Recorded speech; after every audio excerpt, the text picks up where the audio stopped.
Assalamualaikum warahmatullahi wabarakatuh. Jumpa kembali di channel Magenta Malam Gentayangan. Terima kasih bagi sobat Magenta yang sudah subscribe, like, share, and comment. Semoga pundi-pundi Magenta semakin berkembang. Bagi sobat Magenta yang mau kirim cerita atau sharing cerita atau menjadi narasumber, bisa DM ke Instagram kami atau ke email ke magentachannel479@gmail.com. Cerita kali ini datang dari sobat Magenta bernama Ido. Ido akan menceritakan kejadian mistis untuk sobat Magenta. So, ingin mendengarkan kisah selengkapnya? Cari posisi senyaman mungkin, gunakan headset Anda. Dare to hear, let the story begin. Di situ banyak semakin kayak itu ya, makhluk-makhluk itu. Memang nggak satu dua pendaki juga pernah cerita kayak gitu Bang Genta, termasuk yang balik lagi di awal yang setan senandung itu orang juga ada setan senandung, dan konon dulu ceritanya katanya sih pendaki cewek dari mana, katanya sih dari Bandung. Nah lama kita baru kayak tidur lep-lepan gitu kayak dengan teriak.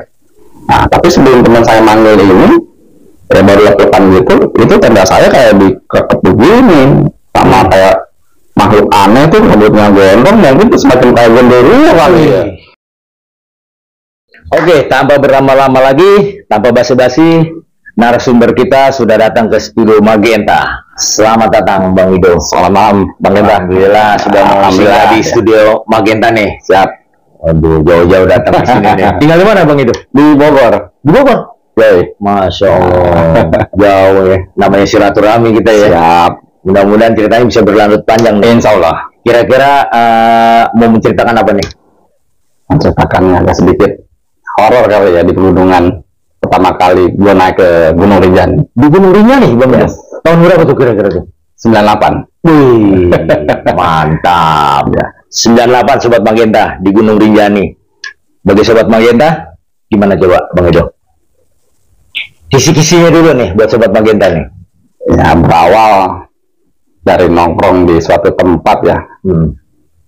Kepikiran pada saat itu ya kita mau naik, emang niat mau naik gunung. Tapi sebelumnya kita emang semua tim udah pengalaman mendaki lah ya. Ketika waktu saat itu emang kita emang mau ke Rinjani di tahun 98 itu. Nah akhirnya kita sepakat berempat nih. Ceweknya satu orang Bang. Oh, ngalamin apa tuh Bang Ido?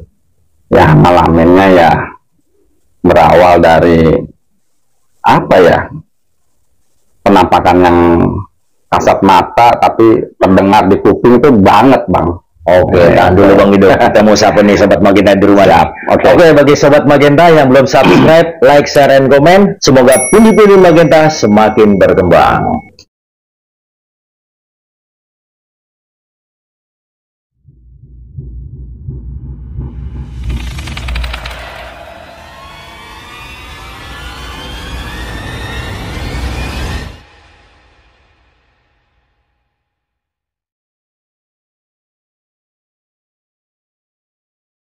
Ya berawal dari suatu perkumpulan Bang Genta.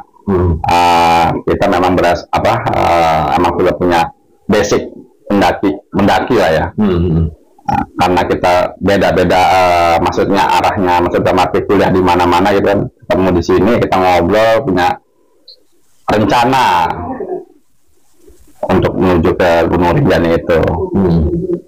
Ya berawal dari rumah, kita jalan berempat. Pada saat itu saya, Wisnu, Fahmi sama Munib dan Lina. Saat itu berlima deh.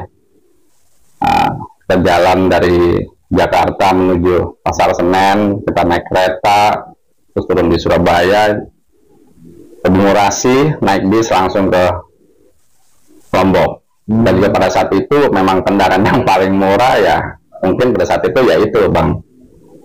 Jadinya kita ibaratnya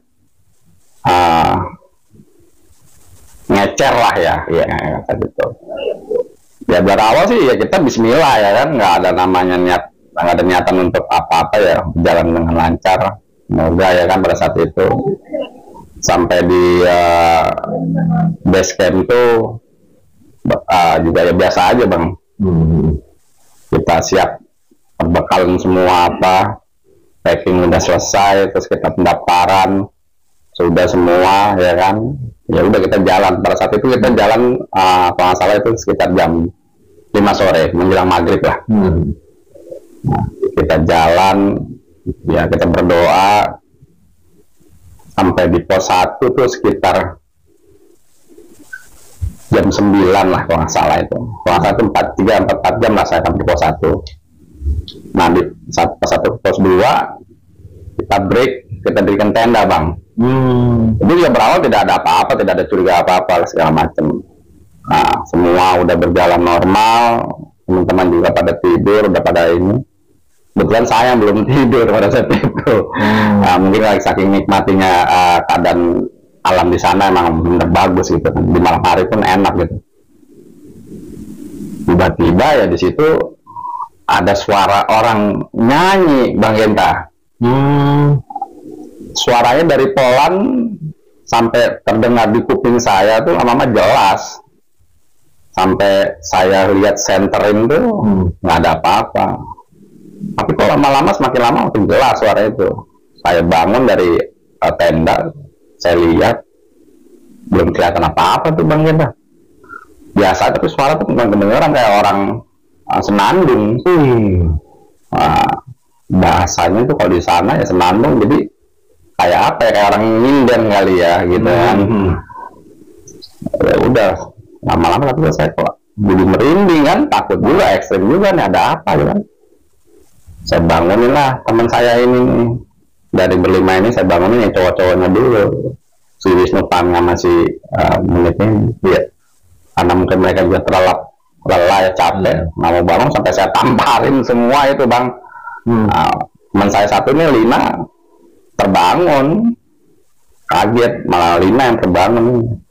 Pas dia terbangun nanya ada apa, saya kasih lihat, saya suruh keluar, saya samperin, lu dengar nggak suara ini?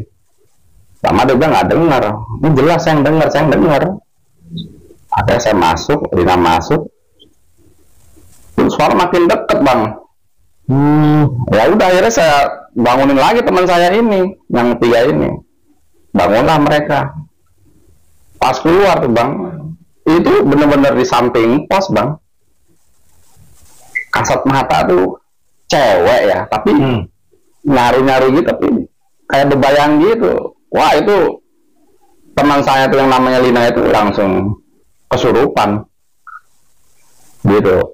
Pas kesurupan, wah udah ngelantur deh bang. Wah kita langsung buru-buru kemas barang-barang, kita packing yang ada di situ, kita masukin tenda pun udah ngasal lagi udah pada saat itu. Saking udah ekstrimnya gitu, udah horor lah ngeliat saya tuh. Udah akhirnya itu pun dari pos 2 bang, sampai di Pelawanan tuh di atas, kita tuh nggak berasa kita tuh jalan seperti apa. Itu teman saya tuh Lina itu udah nggak sadar, saya seret-seret, udah ngebut aja tuh, waduh kan ngebut lagi.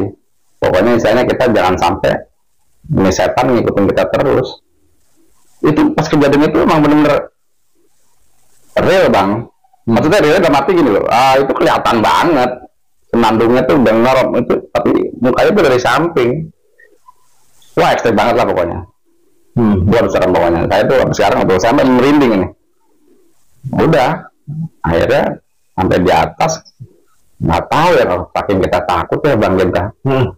Nggak berasa tuh kita sampai sana tuh cuma hitungan berapa jam udah sampai di Pelawanan di atas. Ya mungkin karena kita saking takutnya, carrier tuh kita udah nggak abaikan lagi, udah pokoknya jalan terus pada saat itu. Nah sampai di sana saya pikir udah aman nih bang Genta.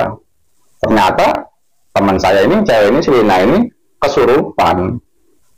Kesurupannya sama dengan lagu apa senandungnya itu, manusia ya apa setan apa sih ya orangnya itu pokoknya gitu.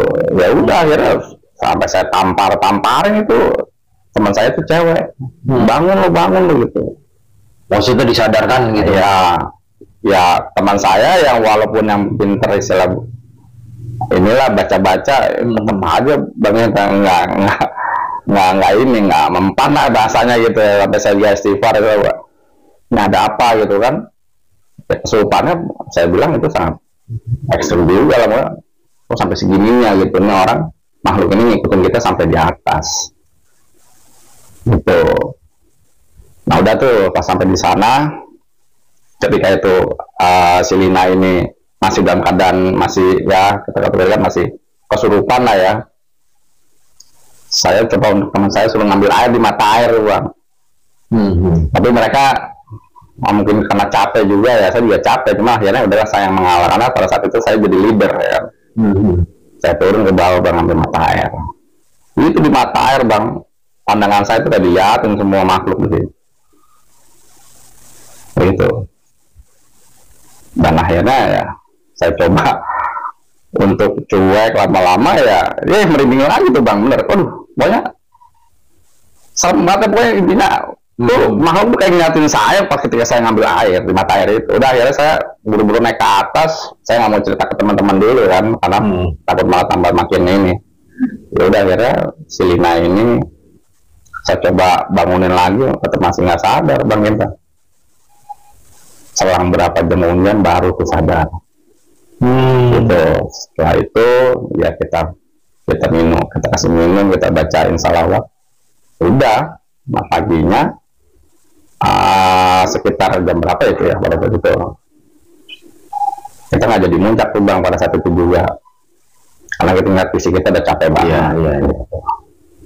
Nah disitulah kadang-kadang apa ya, kita sebagai pendaki mungkin harus tahu adab juga kali ya, dimana kita ke suatu tempat kita mungkin harus sopan santun tetap dijaga juga.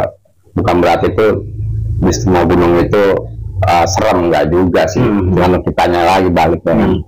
Makanya untuk teman-teman pendaki yang ini ya silakan naik dengan cara ya sopan santunnya harus ada lah, dijaga.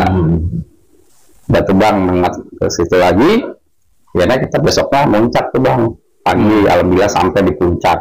Nah pas ketika sampai di puncak sekitar jam 7 pagi ya, jam 7 sampai jam 7 pagi sampai di atas puncak. Ya kita ya biasa lah, namanya saya, Wisnu, Pami sama si Monde Puno, Melina ini kita foto-foto bareng. Wah pokoknya fun lah pokoknya, istilahnya kita sampai juga di Puncak Rinjani ya kan, fotonya pakai yang raw gitu. Nah zaman dulu tuh Bang, belum ada namanya foto dari handphone tuh, belum ada. Tahun 98 Bang, zaman itu belum ada handphone. Waduh, handphone belum ada, mungkin ada juga pager kan. Dan juga pada saat itu juga apa ya, nggak kepikiran maksudnya yang gimana gitu. Udah pakai yang tadi Bang Genta bilang foto roll ya kan. Itu pun kalau bisa ke foto ya ke foto, nggak kadang kebakar gitu kan. Ya alhamdulillah sih ada foto kenang-kenangan kita berlima kalau nggak salah. Ada fotonya Bang, ada. Cuman pada saat itu emang si Wisnu doang yang nggak ke foto pada saat itu. Dia lagi nikmatin di atas, benar nikmatin. Kita biasanya orang di atas itu puncak ya, indah banget. Puncak Rinjani itu indah banget, the best lah pokoknya, surganya pendaki pada saat itu kita sebut ya kan. Itu nah setelah itu kita udah foto-foto, udah ya pokoknya kita apalah segala macam di sana. Sekitar jam berapa, 1 jaman di atas lah kurang lebih, saya turun lagi balik ke tenda semula untuk kemas-kemas balik ke danau, turun ke danau. Gitu, disitulah di danau ya seperti biasa, nggak ada kejadian apa-apa. Kita nginep semalam, besoknya kita baru balik turun melalui Senaru Bang, berangkat dari Sembalun turun Senaru. Ya pokoknya pas di danau itu ya kita mancing ya, kita ya nyari, kalau orang di sana kalau ketemu ayam hutan tuh kalau bisa kamu ambil gitu kan. Tapi emang bener kita nemuin tuh Bang ayam hutan itu, ternyata ya ayam hutan itu emang bisa terbang ya gitu. Kita juga tahunya dari orang produksi itu aja, dari orang-orang Sembalun gitu kan. Danau Segara Anak ya. Terus banyak juga binatang-binatang kayak monyet apa gitu banyak. Kita juga kalau naruh barang tuh kadang-kadang sama binatang monyet tuh, wah diambil lah gitu kan.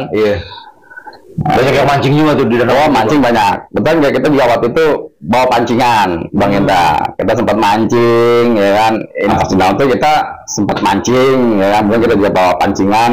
Emang kita udah niat mancing juga di sana, Bang Enda. Nah, ikan itu biasanya nggak ngerti ikan itu dari mana. Tapi pada saat itu malah apa ya kata orang situ tuh, emang ditaruh di benih ikan itu pakai semacam, nggak tahu, orang bilang sih katanya ada yang pakai helikopter, dan bilang juga orang mengambil benih dengan cara ditaruh aja gitu Bang Enda. Buat para pendaki situ ya, bisa untuk pendaki. Makanya ada juga warga situ kan yang mancing kadang-kadang dibawa pulang. Nah itu kadang-kadang ada larangan juga, nggak boleh sebenarnya. Jadi lo boleh mancing di situ, tapi ya lo makan di situ, bahasanya gitu. Atau aturannya lah ya gitu. Ya udah kita mancing, kerjaan itu dalam seharian itu Bang Enda. Jadi ya seru-seruan aja sih pada saat itu. Nah udah berlarut sampai sore, sampai malam di danau lagi. Wah itu di malam itu danau Segarang itu best banget, bagus. Buat lah pokoknya bagus banget gitu. Sampai kita juga pengen berhari-hari di danau, cuma karena berhubung waktu nggak mungkin kan, kita harus balik lagi ke Jakarta kan Bang. Ya udah setelah itu kita tidur, ya tidak ada apa-apa lah, alhamdulillah. Sampai pagi kita packing ulang, dan teman saya Lina ini keadaannya sudah normal, ya kan. Ya udah kita pulang lewat jalur Senaru pada saat itu Bang Enda. Aman, sentosa lah pokoknya, enak. Pas turun ke bawah, udah sampai di atas puncak Senaru tuh di jalur Senaru, turun ke bawah, ya memang ternyata tuh jalur Senaru itu jauh juga Bang Enda. Yang kita lewat ini hutannya hutan padat, gitu. Jadinya hawanya itu di gunung tapi panas. Beda di jalur Sembalun terbuka, hutannya pinus. Kalau ini hutannya belum padat. Udah berjalan berlima, dari yang kita senang-senang, ya istilahnya senang-senang belum mati, kita nyanyi-nyanyi lah. Kalau kita naik Gunung Rinjani tertinggi ya kan, kita senang-senang. Kita nggak ada apa-apa lagi, nggak ada apa-apa. Sampai suara kita akhirnya diem gitu Bang Enda. Masuklah sampai malam itu kita jalan lewat Senaru itu. Ya, ketika saya sampai di atas puncak Senaru, jalur Senaru, ya kan. Kita turun ke bawah, ya itu lumayan jauh Bang Enda. Jalurnya juga dari puncak itu emang agak curam ya, sama saja kalau kita dari Sembalun turun ke danau gitu kan. Udah kita ikutin jalur itu normal seperti biasa. Masuklah sore menjelang malam nih ceritanya Bang Enda pada saat itu ya. Mungkin karena kita sudah terbawa lelah, udah ngedrop ya, seperti itulah kurang lebihnya. Kita tuh lewat kayak diputar-putar Bang Enda. Yang gue liatin tuh ada semacam kayak pohon yang misalnya, ya pohon ada di sini, misalkan depan gua ada pohon apa gitu ya. Itu kita lewatin, nggak kemudian kita lewatin kayak lewatin itu lagi tuh pohon dengan sama bentuknya. Saya pikir saya doang yang begini, ternyata teman saya yang berempat ini sama pemikirannya, tapi mereka pada diem, nggak istilahnya nggak bicara, ini nggak. Mereka semua pada diem karena nggak mau beri omongan ini terbuka lagi, jadi nanti yang ada jadi makin ekstrim, makin takut lah ya. Udah akhirnya kita jalan nggak lama begitu lagi Bang kita. Kalau nggak salah tuh 2-3 kali putaran kita jalan ketemu itu lagi. Jadi puter-puterin gitu Bang. Ya, puter-puterin. Jadinya kayak aneh nih. Saya bilang sama teman saya ini kan, sama si Wisnu sama si Fahmi. Ini kita kok jalan nggak sampai-sampai ya. Dan kita turun jam sekian, harusnya jam sekian sudah sampai. Yang kita lewatin perasaan tadi ketemu hutan ini, pohon ini ketemu lagi.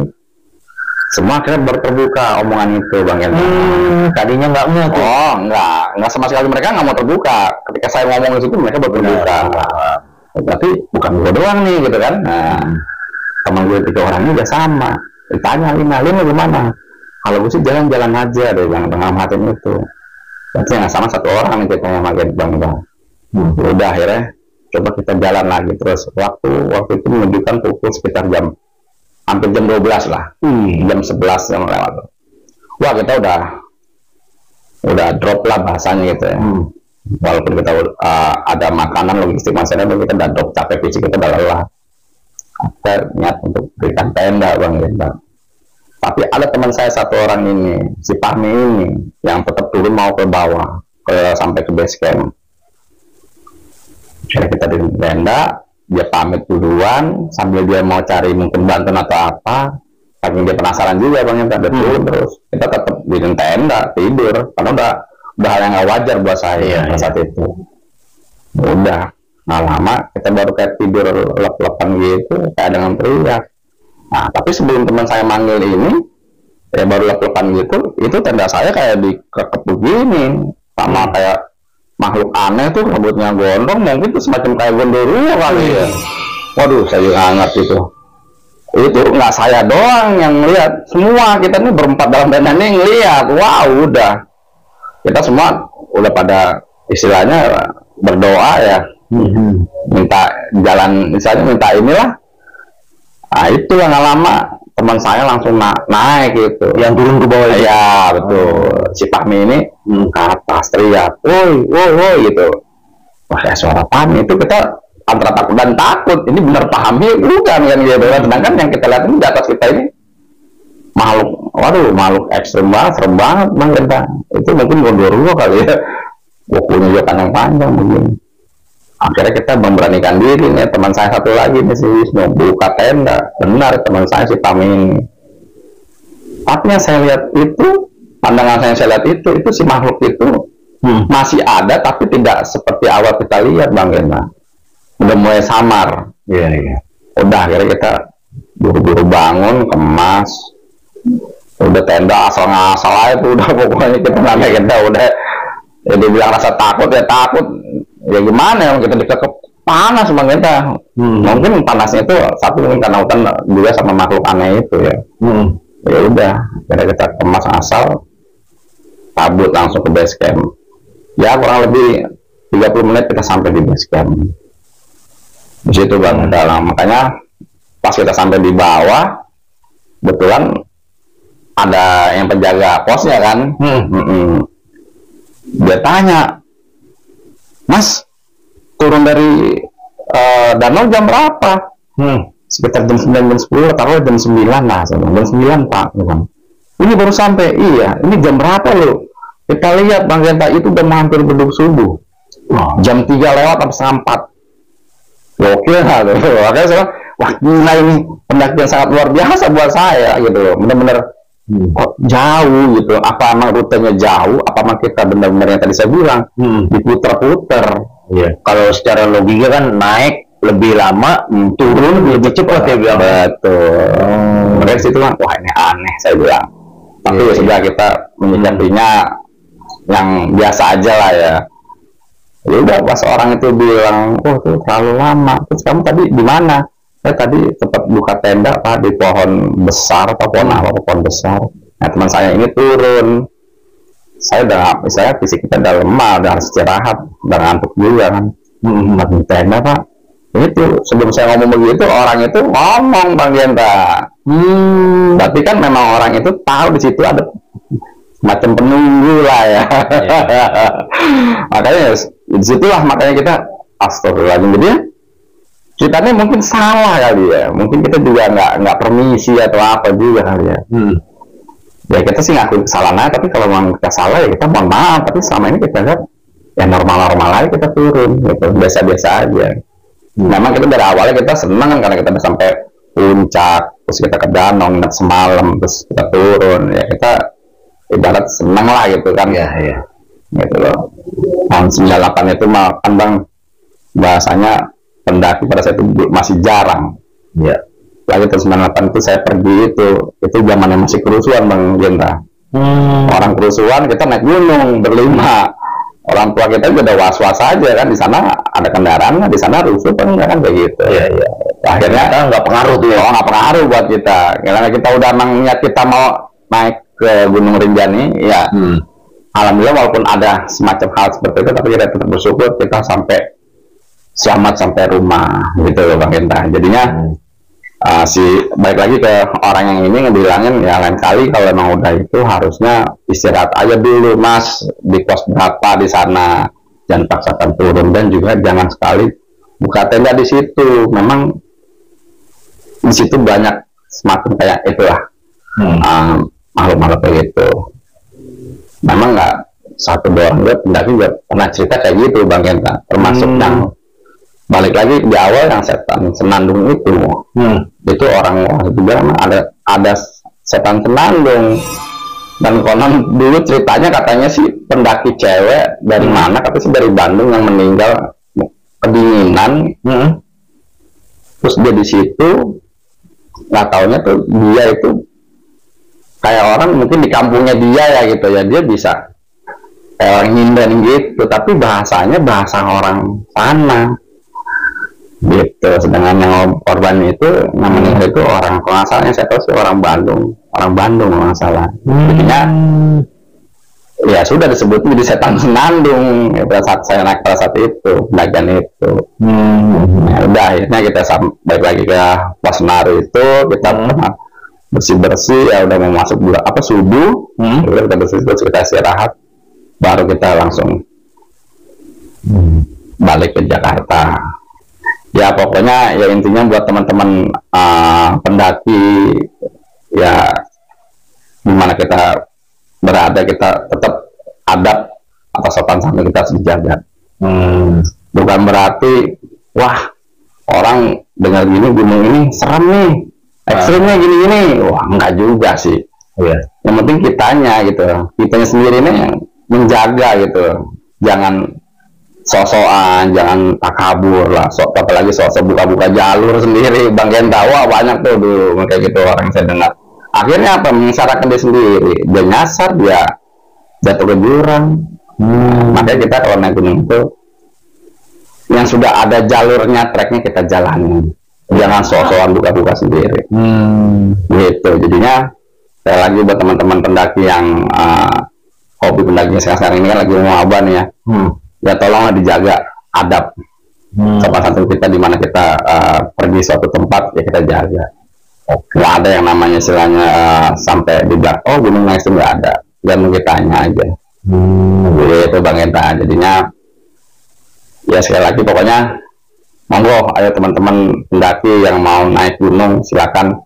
Cuma satu ya itu saya bilang, jaga kelestarian alam Indonesia itu harus dijaga. Coba lagi kalau dari kita Bang Genta, kalau kita hobi naik gunung gitu ya. Alhamdulillah saya selama naik gunung dari tahun 98 itu sama teman-teman satu perkumpulan di rumah, ya sampai terakhir kemarin kita juga pergi itu ya aman sih gitu.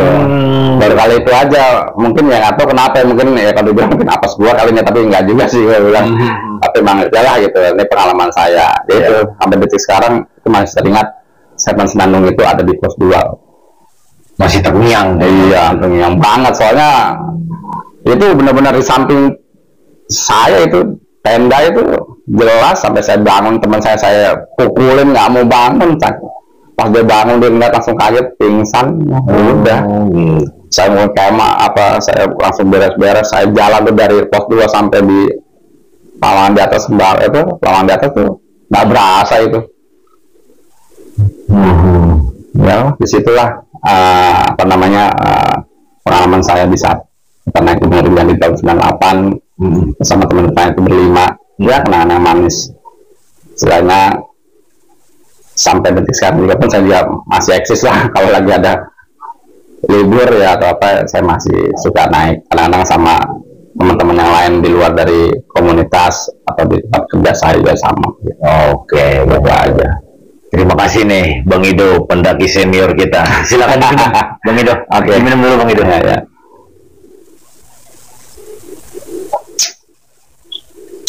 Oke Bang Ido, untuk sobat Bang Genta nih saya mau tanya nih Bang Ido.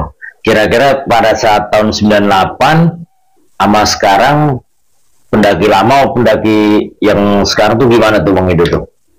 Suasananya pada saat itu Bang Ido.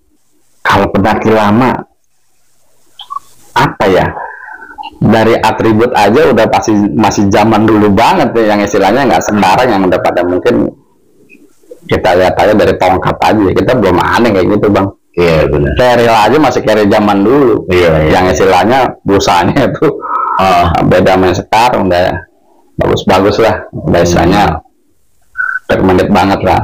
Kalau zaman saya sih pada saat itu ya udah ya anak keril itu ya gue pakai gitu, gue bawa. Dan sleeping bag apa segala macam. Nah penelitian sekarang kan udah keren-keren lah bang. Iya. Gitu makanya sebenarnya sih sama aja, cuman beda eranya aja sih bang ya kan gitu. Beda, jadinya ya zamannya saya itu mungkin bang Genda juga mungkin merasakan pernah naik gunung juga kali ya. Gitu kan, jadinya tahu lah gitu kan. Yang jelas mau lama mau baru sama aja. Cuma perbedaan di alat-alat dan cara kita melangkah untuk kesana itu seperti apa. Nah kalau zaman dulu itu istilah kata minim informasi bang ya? Oh bukan minim lagi. Saya ingat bang waktu mau ke Rinjani itu kita nggak ada namanya handphone yang sekarang canggih buka apa ya. Dulu masih pakai buku. Kita cari terus dari teman-teman di tempat kita kuliah atau teman-teman di luar kuliah kampus dirangkum semua. Iya, kita nyari info di situ bang Genta. Nah kita satuin bener nggak nih jalur lewat sini? Oh bener semua sama. Udah kita jalanin. Nggak ada minim tuh bang. Iya, tahun 98 mungkin ada yang lebih tua lagi dari saya tahun berapa ya kan? Naik Rinjani itu. Gitu. Nah yang membuat saya penasaran nih bang Ido nih. Pada saat di Kukupin nama Gondoruo itu, di situ kan kalau nggak salah ada dua batang pohon ya, bang Ido dan tim itu adanya posisinya di bawah apa di atas. Kalau nggak salah itu batang dua pohon itu yang lali jiwo itu ya bang. Ya, jadi si batang pohon ini emang dua, kita tuh posisinya pas di jalur pendakian. Si pohon ini nih ada di samping kiri kanan gitu. Berarti pas di situnya? Ya di jalur itu. Nah makanya si orang yang bilang di situ lain kali jangan ngecamp di situ ya, kita bilang karena kita sudah lelah pada saat itu. Jadi mau kita ngecamp di sini, teman saya satu itu turun. Itu benar-benar wah itu benar-benar ketopin bang. Jadinya rasanya tuh memang suhunya panas. Iya. Pohon kukunya panjang. Kayak saya dong ya. Pokoknya intinya wah serem lah kayak. Ya udah akhirnya kita coba gimana ya, yang lagi itu udah apa kita mau trek dia bingung. Nah satu lagi nih bang Ido nih. Itu setannya pakai selendang apa gimana bang Ido? Kalau yang senandung itu iya, tapi kalau yang ini yang di Senaru itu enggak itu. Oh itu rambut gondrong, terus matanya tuh apa kayak semacam kayak bola tapi yang satu besar yang kecil. Kalau yang di pos 2 itu senandung itu ya. Tapi wajahnya itu buram itu. Jelasnya itu nyanyi senandungnya itu yang jelas banget kuping saya. Sampai teman-teman itu benar-benar. Setelah teman saya pingsan, itu saya bangunin, saya langsung buru-buru ke atas. Akhirnya sadar sendiri. Semua itu udah keluarin jurus apa naik tuh bang Enta, kita baca apa ya.